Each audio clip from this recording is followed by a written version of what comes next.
Hello and welcome back to my channel. Today we are back after me taking a week off, even though technically my holiday was the last video you saw. That was the week I was on holiday, but decided to take last week off as I just didn't feel quite in the mood for filming and I just hadn't had time to work on the B1 yet. And technically that statement is still true. I have not had time to work on the B1 yet. Was going to do it for the past 2 weekends and just failed to do it. However, what I did find just yesterday actually, for when I'm recording this, which is the day it goes out, obviously. In fact, it should be 2 minutes before it goes out, but it'll be late, as most of my videos are, unfortunately. But I was looking at another B1, not to buy, but just it happened to be one that belongs to the Walthamstow Pump House Museum, which is where I was yesterday. And they had one that we don't really run much, but I had it running yesterday due to a couple of things called engines not working when requested to do so. So I put it on. Now it is very similar in make to this one, except it has no name and it's a sort of BR black. And I say BR black, it's LNER black actually, if I was to call it correctly, because it is LNER branded, but just in a sort of Threat wartime black, which does look quite nice to be fair. But when I was looking at it with was I needed to oil it, and so to oil it I had to take the body off. When I took the body off to oil it, I noticed that it's exactly the same as this one that we have in front of us here, except obviously it works and this doesn't. So I was thinking, what are the differences between that one and this one to make that one work and make this one not? And so that got me thinking as to what on earth it is I need to do to this springbok to get it to the same state as the other engine that I was running yesterday. And a few things I can immediately see. One is this back rod here is on an angle to the rest of the rods. It should be flat straight. So this is obviously too loose when it comes to here, which I knew. I was fairly confident after yesterday looking at the other engine that this pin here needs to come out. The entire assembly needs to be taken off and basically straightened and reassembled in a much straighter capacity. But that also got me thinking that at the same time, what I could do is loosen both sides of this rod here just enough that when the wheel goes round, they won't turn with it, or they won't forcibly turn with it, and that way we could have it moving and hopefully see some sort of life out of it. Now that's the idea. Now I have not put that into practice yet, but before we try and put that into practice, I noticed one other thing, and that is on here, these piston housings, which is what the thing I'm pointing with the screwdriver is, were angled on the other one. This one is flat. Now, maybe fine to have it flat, may want to be angled, I don't quite know. So, if it is a problem where it needs to be angled, we'll angle them, there's no problem in that. But for now, we'll keep them as they are, and if we need to change them, then we obviously can.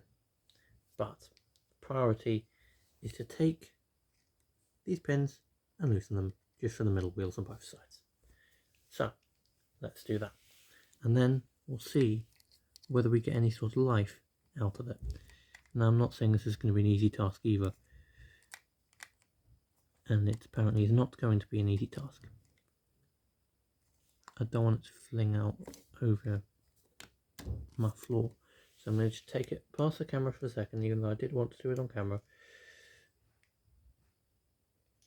just to pry it out. There we go, pried it out a bit too much.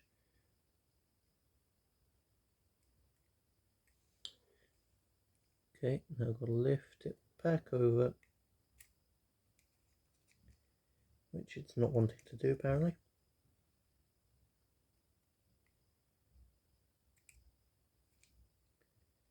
it is apparently being really hesitant to reunite with its wheel. Give me 1 second, guys. Apologies for having no engine for a second.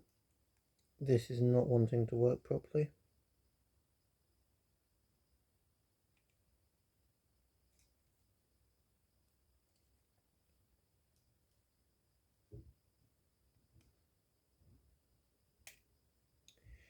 And that's gone quite well. I'm not telling the truth there. In fact, I'm being rather sarcastic. Because that just hasn't gone well in the slightest. I have no idea what's going on here.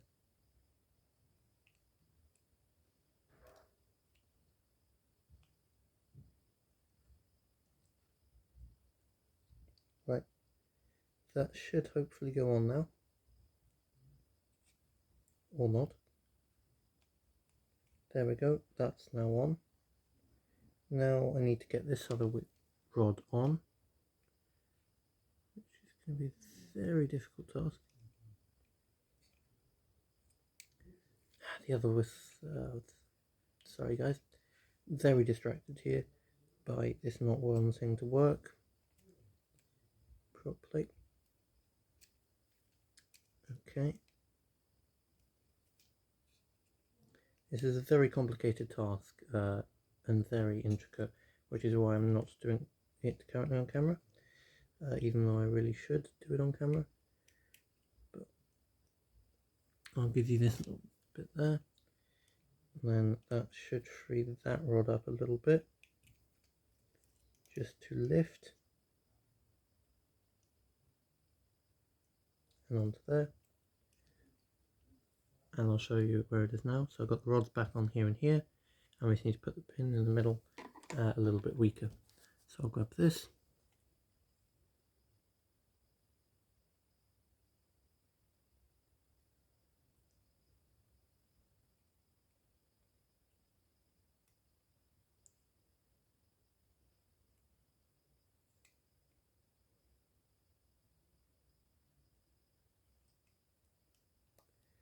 Okay, this is going very well. It isn't exactly, but anyway, right, so I'm going to put this flat down on the camera for a second there, and I'm going to grab my pair of pliers, which is just on my desk, which I have now acquired, and I'm going to grab the engine back again from you guys, and I'm going to hopefully, don't worry I didn't lose it, just dropped onto myself. Right, so put that there.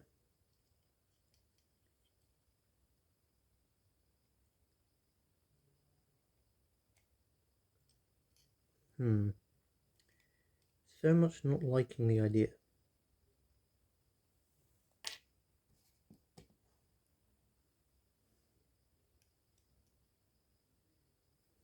Right, give me 1 second guys and the engine will be back.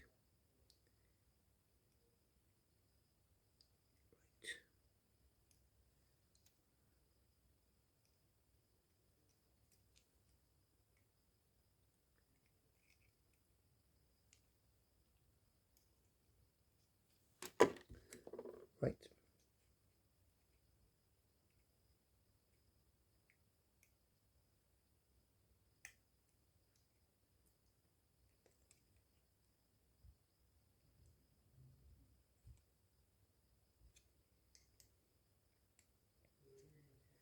Okay, we need to re-straighten the rods here, that should be fine. Right. Okay, so that should all be holding, roughly. Now I'm just going to push the rods in a bit more,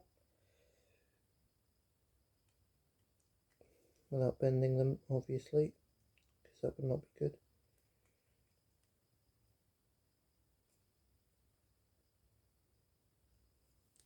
Right, let's put this back there. It won't look like much has happened, but hopefully we'll see something happen. Oh. Nope. That was just the motor trying to say something and nothing happening. Right, let's just take everything off that we just put back on again.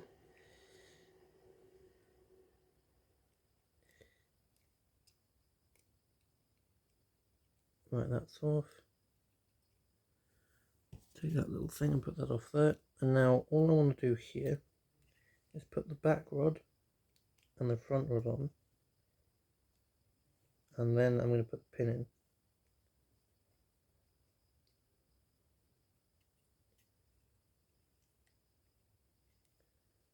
Like so. And then on the other side, oh wait, I should probably show you guys what I did. So you can see that rod's still out, and I've just literally put, if it wants to focus, the back rod and the front rod with just a pin in there. Now this is simply just so we can see whether it wants to move or not, see if it has any signs of life. And if it does have signs of life, then we at least know that there is a problem that needs fixing, and it's not just the engine has failed in full, which would not be good. That up there, that over there, and then we need to remove that one, and we come back with the pin and just pin the wheel in. So we've very much taken the front rod housing out of sort of action mostly, just to see if this works.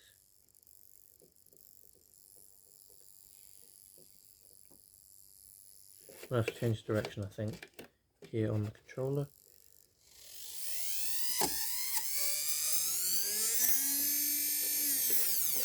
Right, okay, still don't quite know what's going on here, if I'm being quite honest. So we're going to try something else, which is to take the pin back out, to take the front rod off of the middle wheel, and then to do the same on the other side.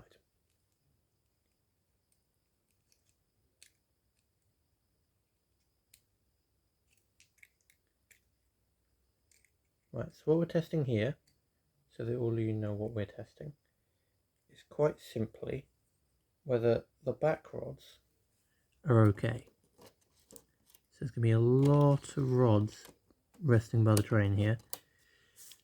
My advice is not to do this generally, but I'm just trying to test something.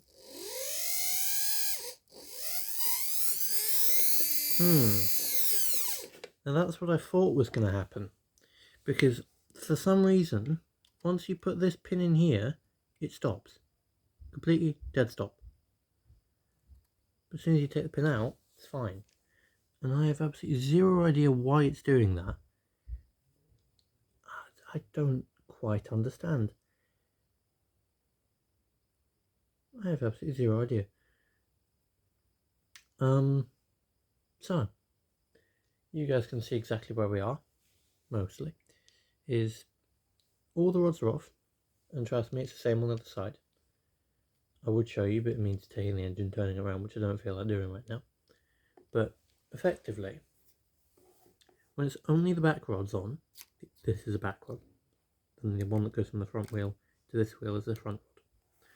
When the back rod's on, it doesn't move. When you take the back rod off, it's fine. So I don't know if I can do this in this manner, so let me try from above the camera here to just pin off the rod.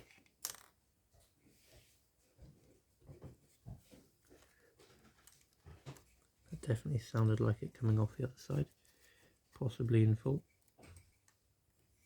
Okay, it sounds like it's off from both sides, so let's see if it moves. Right, I need to turn it in reverse.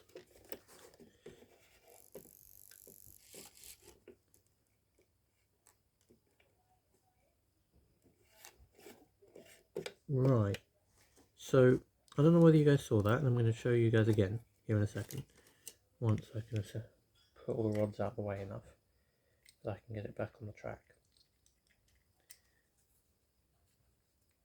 Give me a second, guys. Just getting all the rods out of the way. There we go. Now it's back on the track.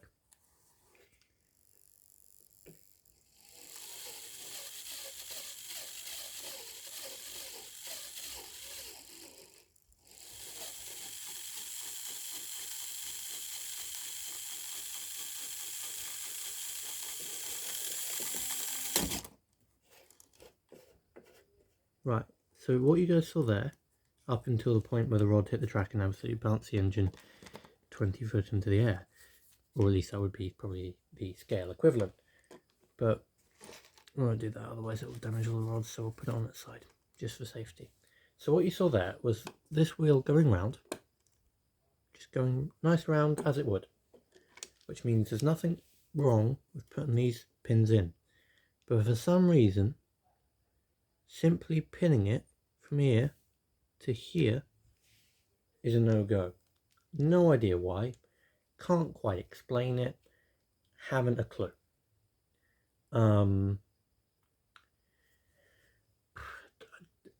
Stumps me, to be fair. Like, honestly, I would give you some explanation of like, it's because it's contacting here and it's short-circuiting or whatever. But in this case, truly, I have no answers. None at all. I don't quite understand it because the chassis block is clearly fine because it's a split chassis. So we know the motor works, we know the chassis is fine, we know the back wheels are fine with rods on them, but as soon as you put that back wheel rod, which is this thing, onto this wheel, even not held down, it stops. And I don't understand why. I seriously don't know why. So, I will obviously have to do some work off camera now to try and figure out what on earth is going on, which means working in the next few days to figure out why it's decided to be quite funny and annoying. And hopefully I figure out an answer for that, which would be nice to find. But there is no promises of me actually finding that answer. But nonetheless, I will do my best to find it. And with that being said, I cannot physically do any more this episode, otherwise we will be here until well past 9 PM in the evening before the video even goes out, and before I even figure out what's going on with the thing, which will be a several-hour video, and I don't feel like doing that. So what I will say is thank you all so much for watching. If you did like this video, please like, subscribe, and turn on your post notifications when you do subscribe, so you never miss another upload from me.